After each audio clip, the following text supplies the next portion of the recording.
As we're participating with the Cowan, Tennessee Smithsonian, they have a little exhibit out here on how things worked back in the early days where technology wasn't as efficient as it is now. So basically AEDC has come out here to just show the students how we worked during those time and how we've come a long way as far as through the advancements of technology to teach them different things that they might have not realized or that they've not been exposed to growing up. It has really brought people to Cowan, but not only to Cowan. See, the goal of the Smithsonian exhibit is to help the Cowan Railroad Museum and to make it a better museum for the people when they come through. But beginning in the late 18th century, there was a tremendous change. It is put together by the Smithsonian and by the National Archives. All of the photographs came from the National Archives. And then the exhibit itself, it's touring 6 cities in Tennessee. We're showing them the slide rule that they had. We're showing them how our wind tunnels work. We have a little exhibit for that. We have a mural behind us and where we're showing them how, from the 50s to the 70s, how we worked. And also we're showing them just different ways that we calibrated our balances for our wind tunnels to work.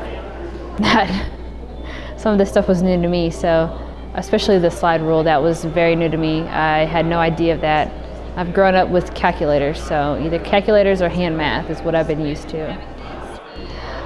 It amazes me, a lot of our technology, a lot of our things that are out on the base have been developed back in the 50s, and it's amazing to see how smart people were and how advanced they thought, to where now all we do is just modify their advancements that they've made. So it's a testimony to how far we've come as far as through our education and learning different things. The kids really like playing with the force balances. They really like the wind tunnels, and they're kind of oohing and awing as well. They've grown up with just calculators, so they're amazed at how these slide rules were used and trying to understand those things. So they're very entertained. I think they really like playing with things and being hands-on with it. Mainly their reaction, I usually ask, what did you enjoy about coming to the Smithsonian? What stuck out in your mind? And the number one is the telephones. They love the old telephones. And number two, they liked coming over to your display and trying out the air tunnel, and we didn't know enough about that. And so I am so thankful that they're sending someone to give information to the children about what's all involved over there on their display. So that's really helpful.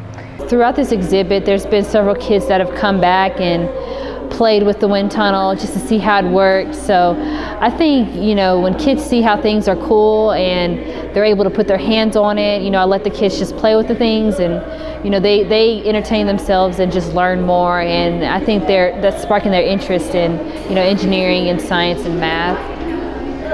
It has been. It's been very successful. And we're tickled that the schools are taking such an interest in having the children to come and tour.